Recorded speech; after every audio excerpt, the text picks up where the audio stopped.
El sol se estaba ocultando detrás de la Sierra Madre, en esos 10 minutos de luz dorada que nunca duran lo suficiente. Santiago Morales estaba apoyado en el barandal de madera del patio. Su maleta de lona verde ya estaba hecha, descansando junto a la puerta principal, mientras él intentaba formular una despedida que simplemente no lograba salir de su boca. «Tu hacienda es demasiado grande», dijo por fin, mirando hacia el horizonte polvoriento. «Demasiado grande para un par de peones y un caporal que ya roza los 60 años. Es demasiado grande para que la manejes tú sola, cuando llegue la temporada de sequía. Y yo no tengo ningún derecho a fingir que 6 semanas de trabajo me convierten en la solución a ese problema». Elena Garza estaba apoyada en el mismo barandal, lo suficientemente cerca como para que el farol detrás de ellos fundiera sus 2 sombras en una sola sobre el suelo de barro cocido. Su cabello oscuro se había soltado a medias de su trenza, como siempre le ocurría al caer la tarde. Ella lo miró durante un largo momento. Miró el polvo del camino que aún marcaba los pliegues de la camisa de él, y luego miró la maleta junto a la puerta que él todavía no se atrevía a levantar. «Entonces quédate», dijo ella con voz firme. «Quédate y hazte cargo de ella». Santiago abrió la boca para discutir, para decir que no era tan sencillo. «Y de mí», añadió ella antes de que él pudiera pronunciar una sola palabra. Detrás de ellos, más allá de los corrales de piedra, el polvo que había dejado el arreo de ganado de esas últimas 6 semanas aún flotaba, brillando como oro viejo en la luz del atardecer. Santiago se quedó en silencio. Lentamente, bajó la mano y dejó la maleta en el suelo. 8 meses antes de esa conversación en el patio, Elena Garza había enterrado a su esposo y había heredado 2000 hectáreas de tierra. Una inmensidad que no tenía la menor idea de cómo conservar. Mateo Garza había construido la hacienda Los Nogales a partir de una pequeña parcela familiar, convirtiéndola en una de las operaciones ganaderas más grandes del norte de Chihuahua, y había muerto de la forma en que demasiados rancheros mueren en esa tierra implacable, atrapado bajo una estampida durante una tormenta eléctrica de primavera en pleno arroyo. Se había ido antes de que ninguno de sus hombres pudiera alcanzarlo. Las leyes agrarias, aunque a veces confusas, dictaban que la propiedad pasaba directamente a nombre de Elena. No necesitaba la firma de ningún familiar masculino para conservar su título. Esa era la ley escrita. Sin embargo, el documento no venía con un manual de instrucciones sobre cómo dirigir un imperio ganadero que duplicaba el tamaño de cualquier otro rancho en la región, mucho menos cuando su caporal, don Anselmo, se acercaba a los 60 años, y sus trabajadores habían estado con Mateo desde mucho antes de que Elena llegara a la hacienda. Elena tenía 28 años, y había guardado luto exactamente el tiempo que el rancho se lo había permitido. Es decir, casi nada. Hubo 3 días en los que no salió de su habitación. Don Anselmo cubrió sus responsabilidades sin que ella se lo pidiera, manteniendo a los hombres trabajando, pero al 4.º día, por la mañana, Elena se levantó. Se puso la vieja chamarra de trabajo de Mateo, porque abrigaba más que sus propios suéteres. Y salió a revisar las cercas ella misma. Para agosto, el pasto de verano ya se estaba secando antes de tiempo. Era el 2.º verano consecutivo sin lluvia. El tipo de sequía del que los viejos ganaderos empezaban a murmurar en voz baja en el mercado de la capital. La temporada de herraje y conteo se acercaba, estuviera ella lista o no. Colocó un anuncio en la Asociación Ganadera del pueblo. Se buscan vaqueros. Hacienda Los Nogales. Pago justo. Temporada de herraje. No mencionó que era una viuda dirigiendo el lugar sola. Ya había aprendido que la palabra viuda hacía que los hombres sintieran lástima por ella, o intentaran cobrarle el doble, y ya no tenía paciencia para ninguna de las 2 cosas. Contrató a 4 hombres con ese anuncio. 3 se fueron antes de cumplir 2 semanas. No estaban dispuestos a recibir órdenes de una mujer, mucho menos de una que firmaba sus cheques. Uno de ellos incluso dejó una nota clavada en la puerta de los dormitorios, diciendo claramente que él no había nacido para agachar la cabeza ante una patrona, como si el trabajo de enlazar becerros y reparar alambradas cambiara mágicamente de forma al saber de dónde venía el dinero. Elena leyó la nota una sola vez, la arrojó al fuego de la estufa y salió a cabalgar esa misma mañana sin mencionarle el asunto a nadie. El 4.º hombre todavía seguía allí en septiembre, y él era la razón por la cual la conversación en el patio había ocurrido. Santiago Morales llegó montando un caballo moro, trayendo consigo un rollo de cobijas, un rifle gastado y casi nada más. Llevaba el cabello oscuro peinado hacia atrás, bajo un sombrero tejano que había visto mejores días. Tenía 32 años, según sus propias palabras, pero su mirada cargaba el peso de muchos más, aunque su rostro no lo demostrara. Le dijo exactamente 4 oraciones a don Anselmo, antes de que el viejo caporal lo llevara ante Elena. Dice que ha trabajado ganado desde Durango hasta Sonora, le dijo don Anselmo a Elena, mirándolo con desconfianza. No quiere decir mucho más que eso. ¿Tienes referencias?, le preguntó Elena, cruzándose de brazos. No, señora, respondió Santiago. Solo manos que saben hacer el trabajo. No era la respuesta que solía mantener a un hombre empleado.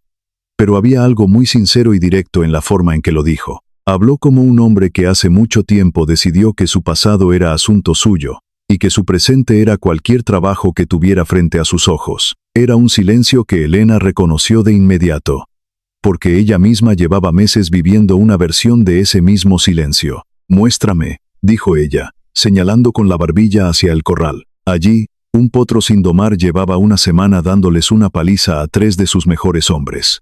Santiago no preguntó qué quería ella que le demostrara. Caminó hacia el corral a paso lento. Dejó que el animal corriera en círculos a su alrededor 2 veces sin siquiera intentar levantar la cuerda.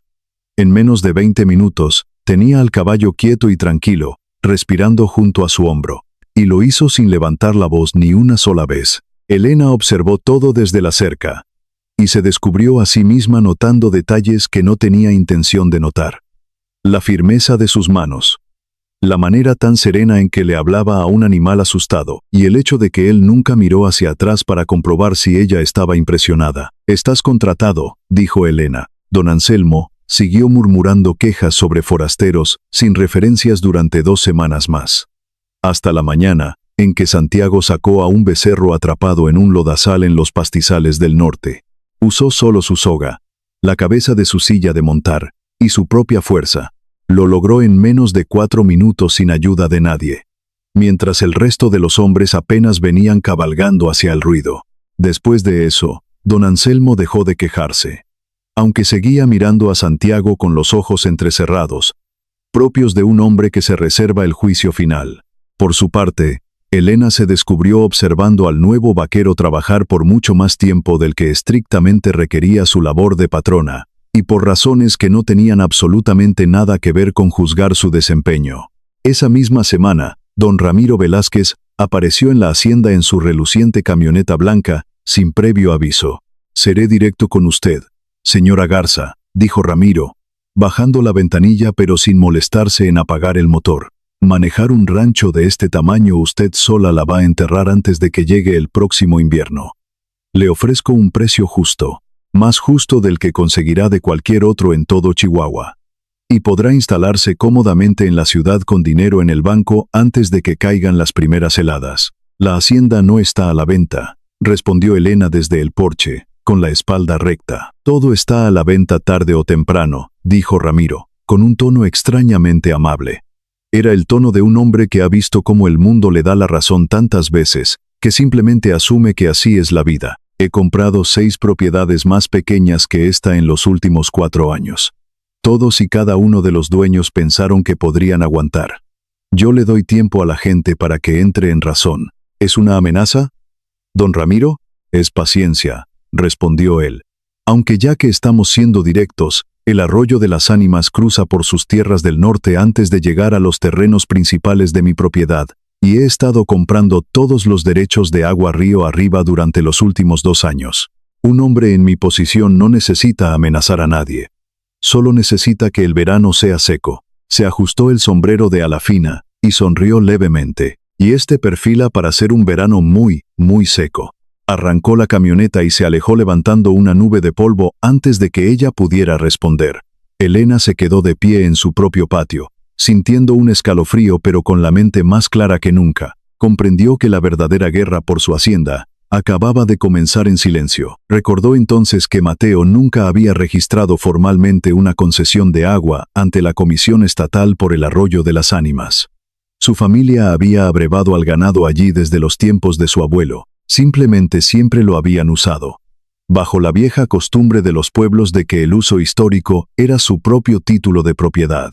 Ramiro Velázquez no compartía esa costumbre. Y Elena pronto entendería por qué. Esa misma semana, Elena fue al pueblo a hacer algunas preguntas discretas. Descubrió que Ramiro había llegado a la región hacía unos 20 años con casi nada en los bolsillos, y que en 2 décadas de comprar tierras, jamás había vendido ni un solo metro cuadrado. El conteo de ganado de ese septiembre fue el más difícil que Elena había dirigido desde que Mateo murió. Y fue Santiago quien logró sacarlos adelante. Hubo un momento de terror en el segundo día. Un deslizamiento de rocas provocado por un peón descuidado asustó al rebaño cerca de una cañada. 200 cabezas de ganado comenzaron a correr descontroladas hacia el cruce del arroyo, justo donde la ribera tenía una caída abrupta de 2 metros hacia una corriente rápida y traicionera. Elena era la que estaba más cerca.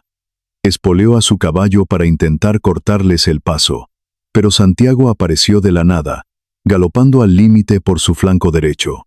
Él tomó la ruta más peligrosa, empujando a los animales al borde de la caída, usando solo su voz, los giros de su caballo y una soga al aire para desviar a las vacas, mientras Elena lograba contener al resto del rebaño. Durante unos segundos que parecieron horas, ella creyó genuinamente que iba a ver a Santiago caer por el barranco junto con las reses. El pánico que se le clavó en el pecho en ese instante le dijo más sobre lo que sentía por él que cualquier conversación que hubieran tenido hasta entonces. Esa noche, ninguno de los dos mencionó el incidente. Tenían que reparar un cerco de alambre de púas, mantener viva la fogata y buscar a 40 vacas que aún estaban perdidas en la oscuridad. Pero mientras tensaban el alambre a la medianoche, trabajando hombro con hombro, Elena estaba consciente de la presencia de él de una forma en la que no se había permitido sentir a nadie en 8 meses. Estaba tan inquieta por esa sensación que trabajó el doble de rápido, solo para mantener sus manos ocupadas y no tener que pensar en ello. El problema real estalló un martes por la mañana. Encontraron el cauce del arroyo de las Ánimas, reducido a una tercera parte de su tamaño normal, en los pastizales del norte. El ganado ya se amontonaba, desesperado, en la poca agua lodosa que quedaba. Elena y Santiago cabalgaron siguiendo el río hacia la frontera de la propiedad y lo encontraron. Era una presa rústica de concreto y madera pesada, recién construida, justo antes de que el agua entrara a las tierras de los Nogales, desviando la corriente principal hacia las tierras de Ramiro Velázquez. «Esto es ilegal», dijo Santiago, en cuclillas sobre la orilla, pasando una mano por la madera que aún olía a resina fresca. «Antes de ser vaquero, trabajé un tiempo midiendo terrenos. La ley de aguas aquí funciona por uso histórico comprobable. Quien haya usado esta agua primero y de forma continua, tiene el derecho sobre ella. Tenga o no tenga un papel firmado, siempre y cuando puedas probar que tus abuelos y los abuelos de tus abuelos la usaban». «Construyó esto a plena luz del día», dijo Elena, sintiendo que la rabia le quemaba la garganta. «Ni siquiera se está escondiendo. Un hombre así de confiado no suele dejar de construir», respondió Santiago, mirando el agua estancada. «Te apuesto mi sueldo a que esta noche tienen planeado seguir trabajando. Esa pared no está terminada». Regresaron después del anochecer para confirmarlo. Cabalgaron en silencio bajo la luz de la luna, ambos conscientes de que lo que encontraran esa noche decidiría el destino de la hacienda. No tuvieron que esperar mucho. 2 hombres a caballo aparecieron por la ribera poco después de la medianoche, trayendo costales de cemento y maderas amarradas a una mula de carga. Trabajaban rápido y en silencio, iluminados por un par de lámparas de queroseno, ensanchando el canal de desvío. Santiago no sacó su arma. Cabalgó hacia ellos con tanta lentitud que los hombres apenas lo escucharon llegar. Llevaba su rifle cruzado sobre las piernas, visible, pero sin levantarlo, con las manos apoyadas relajadamente sobre la cabeza de la silla. «Están en tierras de los Garza», dijo Santiago con una voz grave y plana. El más joven de los 2 intrusos instintivamente llevó la mano a su cinturón, pero el hombre mayor lo detuvo tomándolo del brazo. Durante un segundo interminable, nadie se movió. El único sonido era el susurro del agua atrapada entre las piedras. El corazón de Elena latía con tanta fuerza que apenas pudo escuchar a Santiago cuando volvió a hablar. Esta vez, su voz fue más baja, dirigida directamente al muchacho joven. Lo que sea que te esté pagando tu patrón, dijo Santiago, no vale la pena por lo que va a pasar si esa mano tuya termina de moverse. La mano del muchacho se congeló. Fue entonces cuando el mismísimo Ramiro Velázquez salió de la oscuridad a caballo. Avanzaba sin prisa, como un hombre que llega tarde a su propia cena. Bajen las manos, les ordenó a sus hombres. Y ellos obedecieron al instante. Ramiro miró el rifle de Santiago. Seguía sobre sus piernas, sin apuntar a nadie. Algo en el rostro del cacique registró ese nivel de autocontrol. Aunque su voz no perdió su habitual arrogancia. Le dije que esto era paciencia. Señora Garza, dijo Ramiro mirando a Elena. Pero la paciencia no significa que me quede sentado de brazos cruzados mientras espero. Construir represas en un río que no es suyo no es paciencia, respondió Elena con frialdad. Es robo, pero con mejores modales. Ramiro se quedó en silencio un momento. Dejó de mirarlos y clavó la vista en el agua represada. Fui caporal para un buen hombre hace 20 años, dijo por fin, con la voz un poco más áspera. Un hombre bueno y honesto. Vi cómo unos licenciados de la capital lo convencieron de entregar todo lo que tenía, con argumentos que sonaban muy legales y razonables, mientras él se quedaba callado intentando ser justo. Lo enterré sin un centavo. Hace mucho tiempo decidí que prefería ser el que habla y se queda con la tierra, a ser el que escucha y lo pierde todo. No es una excusa, es solo la verdad. Tiró de las riendas de su caballo para dar la vuelta. Quiten la madera antes de que amanezca, les ordenó a sus hombres. Encontraré otra manera. No le creyeron. 2 noches después, mientras revisaban la frontera para asegurarse de que el cemento y la madera realmente hubieran desaparecido, la conversación entre Elena y Santiago dejó por fin de tratar solo sobre vacas y ríos. Entraste esa noche sin apuntar el rifle en ningún momento, dijo Elena, rompiendo el silencio. Quería preguntarte por qué. Cuando un hombre levanta un arma, todos los que están cerca empiezan a tomar peores decisiones. Respondió Santiago, mirando las estrellas sobre el desierto. Prefiero que la vean, y que recuerden que está ahí. A tener que usarla. Has hecho esto antes, dijo ella, casi como una afirmación. Santiago detuvo su caballo. Suspiró profundamente. Tuve mis propias tierras alguna vez, dijo sin mirarla. Allá en Michoacán. Huertas de aguacate y algo de ganado. La sequía nos pegó duro hace unos años. El banco no quiso esperar. Vi cómo el trabajo de toda mi vida, de mis padres, se volvía polvo en menos de 2 años. Y me di cuenta de que no tenía fuerzas para volver a empezar. No quería construir algo que me pudieran volver a quitar. Miró el agua del arroyo que ahora corría un poco más libre. Era más fácil trabajar la tierra de otro hombre, continuó con voz ronca. No hay nada que perder cuando el cielo decide no cooperar, o cuando un banquero decide que ya no le sirves. Eso no es vivir, Santiago, dijo Elena con suavidad. Eso es solo intentar no perder. Lo mismo parecía durante un tiempo, respondió él. Pero últimamente, ya no estoy tan seguro. Elena pensó en Mateo en ese momento. Y no lo hizo con culpa, sino con algo mucho más cercano al permiso. Mateo había construido esa hacienda, porque no podía imaginar perder lo que amaba. Santiago, en cambio, no había construido nada en años porque no podía imaginar amar algo lo suficiente como para arriesgarse a perderlo otra vez. Se preguntó qué tipo de hombre era realmente más difícil de perder. El que construía todo, y se marchaba demasiado pronto, o el que había dejado de construir para no tener que sufrir. Ninguno de los dos dijo nada más esa noche. Pero a la mañana siguiente, Elena notó que Santiago había reparado un portón viejo del granero que nadie le había pedido que arreglara. Era el tipo de detalle en el que un hombre solo invierte su tiempo cuando ha dejado de contar los días para marcharse. Pero Ramiro Velázquez se movió mucho más rápido de lo que su promesa sugería. Esa misma semana, ingresó un reclamo formal sobre los derechos del agua del Arroyo de las Ánimas ante la Comisión Nacional del Agua en la capital del estado. Usó documentos retroactivos, basándose en la compra de sus terrenos río arriba hace 2 años. Era una maniobra burocrática y legal que se apoyaba en el simple hecho de que nadie de los Garza había registrado jamás el uso del agua en papel. Ramiro entendía que las oficinas de gobierno en la ciudad rara vez pisaban el polvo del desierto. Si el reclamo pasaba el periodo de aviso público de 30 días sin ser impugnado, El agua le pertenecería legalmente. El ganado de Elena estaría bebiendo tierra para el próximo verano. Don Anselmo leyó la notificación oficial en voz alta en la mesa de la cocina. Leía despacio, con la misma lentitud de un hombre que espera que, al pronunciar las malas noticias con cuidado, de alguna manera duelan menos. Necesitamos declaraciones firmadas por cada vecino, por cada anciano que recuerde que este arroyo ha cruzado las tierras de los Garza desde antes de que Ramiro pusiera un pie aquí, dijo Santiago con voz firme, rompiendo el ambiente lúgubre.